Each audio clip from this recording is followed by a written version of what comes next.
সোনামণি কিভাবে খাবে, কিভাবে পড়বে, শ্রেণীকক্ষে কিভাবে ঢুকবে, শিক্ষকদের সাথে কিভাবে আচরণ করবে, মুরব্বীদের সাথে কিভাবে আচরণ করবে, তার দৈনন্দিন চলার পথে যেভাবে আচরণ আদব আখলাক থাকা দরকার, এই সব বিষয়গুলো মোটামুটি আমরা এই সিলেবাসের ভিতরে তুলে ধরেছি ইনশাআল্লাহ। আসসালামু আলাইকুম ওয়া রাহমাতুল্লাহি ওয়া বারাকাতুহু। আলহামদুলিল্লাহি ওয়াহদা ওয়াসসালাতু ওয়াসসালামু আলা রাসূলিল্লাহ ওয়া বা'দ।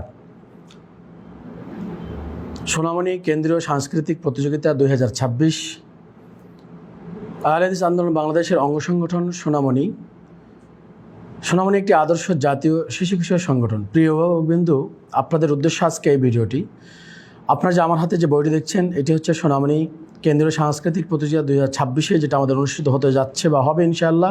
সোনামণি সিলেবাসটাকে 4টা ক্যাটাগরিতে ভাগ করা হয়েছে, অর্থাৎ 4টা গ্রুপে ভাগ করা হয়েছে। এক, ক গ্রুপ, যাদের বয়স 7 থেকে 11 বছর। খ গ্রুপ, যাদের বয়স 11 থেকে 15 বছর। এবং এটা হচ্ছে যারা কওমি, মক্তব অর্থাৎ আরবির সাথে সংশ্লিষ্ট বা যারা আরবি লেখাপড়া করে তাদের জন্য এই বিষয়টি।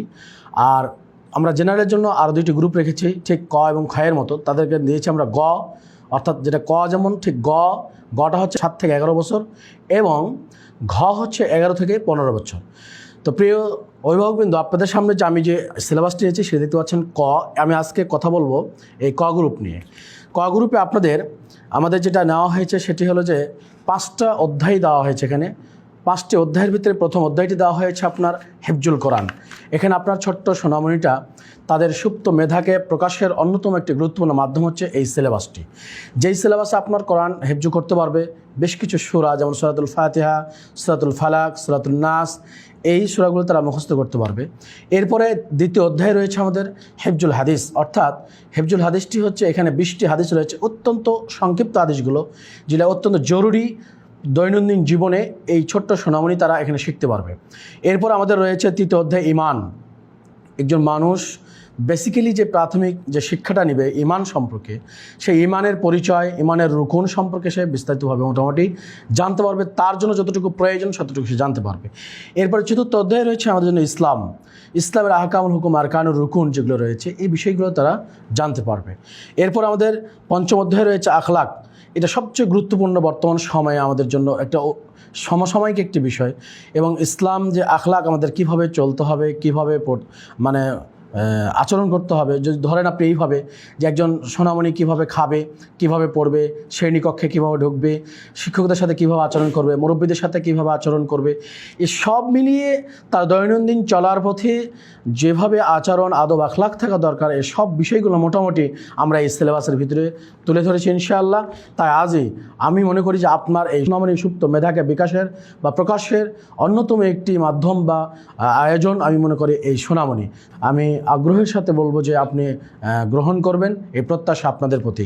অভিভাবকবৃন্দ, কেন একজন সোনামণি কেন্দ্রীয় সাংস্কৃতিক প্রতিযোগিতা 2026 অংশগ্রহণ করবে?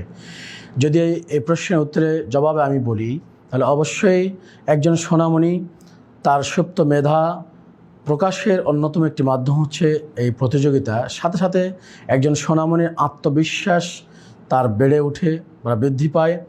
এবং পাশাপাশি যে একজন সোনামণি, যে আমরা বিভিন্ন মিডিয়া, বিভিন্ন প্রতিযোগিতার মাধ্যমে দেখি একজনের প্রতিভা বিকাশিত হয়, সেটিও এখান থেকে সে শিখতে পারবে এবং কীভাবে সে নিজেকে বড় সামনে এগিয়ে নিতে পারবে, তারই একটা মাধ্যম এই প্রতিযোগিতা। তাই আমি বলবো যে এই প্রতিযোগিতা থেকে আপনার জ্ঞান চর্চা, আপনার ঈমান, ইসলাম, একটা মানুষের যে ইহকাল এবং পরকাল উভয়ই যে প্রয়োজন, সেটা এখান থেকে সে বিকাশিত হবে এবং সে শিখতে পারবে।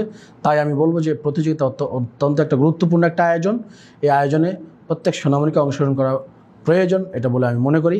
তাই আসুন আমরা এই অংশগ্রহণ করি এবং আল্লাহ সুবহানাহু ওয়া তাআলা যেন আমাদের ছোট্ট সোনামণিদেরকে অংশগ্রহণ করার তৌফিক দান করেন। আল্লাহুম্মা আমিন। আসসালামু আলাইকুম ওয়া রাহমাতুল্লাহ।